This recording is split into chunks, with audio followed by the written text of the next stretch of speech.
Welcome to the Big Three, where we get to talk about this week's sermon from North Boulevard Church of Christ in Murfreesboro, Tennessee. We'll take questions and make observations from you, me, John, and this week's special guest. He's a return guest, Nick Horton. We're glad you're here. It's always great to be with you guys. Well, we are on week 2 of our baggage series. I really love this. We're learning to let go of anything that's holding us back. And so I get to do the summary. And I felt like this was one of those two-way sermons. He used Galatians 5. So there's the way of the Spirit. There's the way of the flesh.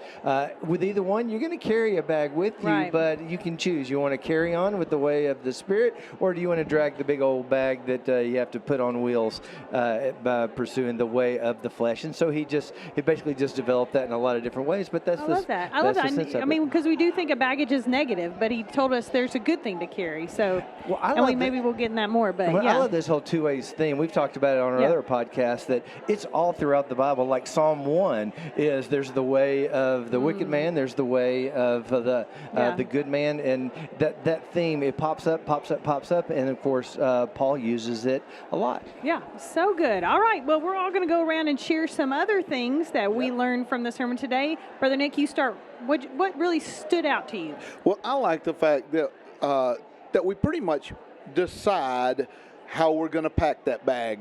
Yeah. From an early age, we taught our children to pack their own bag when we travel. We travel quite a bit internationally and stuff, and we just had them pack their own bags. And we started with our daughter, and we just had her fill her bag and carry it around for a week. Oh, yeah.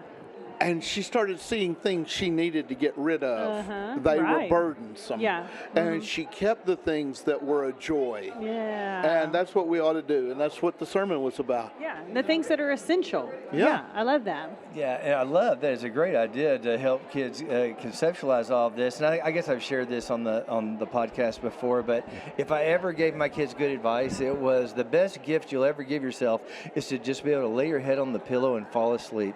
If you don't have to look back at regret or shame or any of those things, push that as far off into your future as you possibly can, because what a sweet gift to pack your bag so lightly that you can just lay your head on the pillow and fall asleep. Yeah, it's a gift. Get ready for the next day. Yeah. What about you? What stood out to you besides your summary you already gave us? Well, pretty early on when he used the take my yoke upon you, learn from me, my burden is light. And it just struck me, this learn from me. Jesus will ultimately carry the sin of the world, but he'll carry it in such a way that we can learn from him how to carry burdens.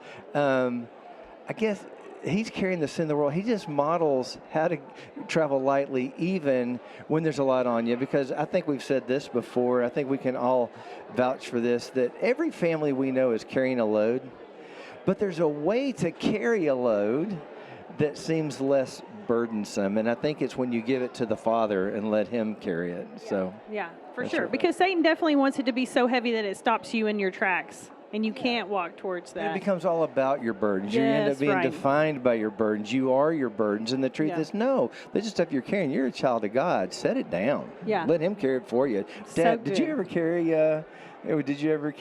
your Anne's bag for her, or did you? Not after she was 2. That's right. 3. I guess it was 3 when we started. Yeah. Well, boy, she's a strong, awesome woman, so it worked. It was a good job. Yeah. One thing I noticed, he talked about, he gave us those things just in that one little section of Galatians. You walk by the Spirit, you're led by the Spirit, you live by the Spirit, you keep in step with the Spirit. And I was thinking about how all of those things are active choices. It's kind of like what you were saying. You choose what you fill your bag with, but those are active things. I think there are some times where we are called to rest and stop in the Spirit, but even that is a choice we make. Right. And these are all choices. Well, and I think, he did them in reverse order, because in Galatians 5, you get the acts of the flesh first, then you get the fruit of the Spirit.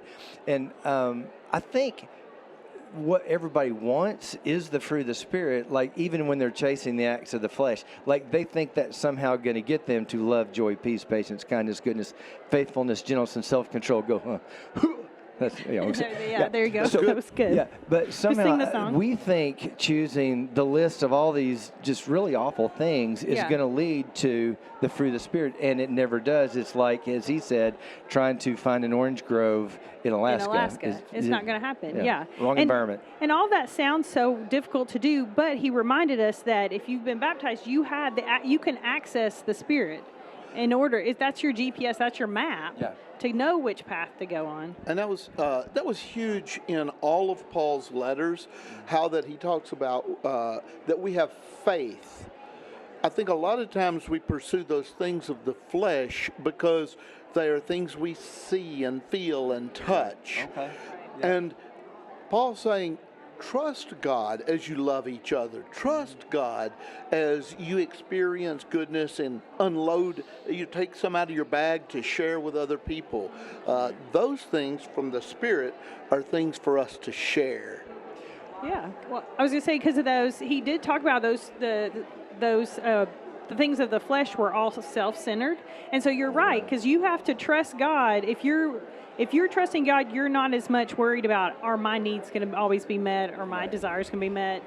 You trust. And we've talked about this a million times, but it seems to me those two ways are, am I living in God's story, or is he living in mine? So if I'm living in God's story, I'm being led by the Spirit. If he's living in mine, well, then I'm playing God, and I'm just, drawing on him to fix the chaos that I create when I inevitably make rotten choices. It's like that slinky from last week. Like the slinky. That Skid talked about. Yeah.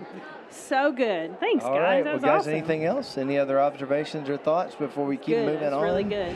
Guys, if you have any more questions, let us know. You can use that QR code that you see on the screen. Yeah, and if you want to rewatch the sermon or watch it for the first time, you can find it at boulevard.to/sermons, and that wraps us up for this week's Big Three. Hey, thanks for being with us. You can look for this podcast on your favorite platforms, and be sure to join us next Sunday for another episode of Boulevard's Big Three.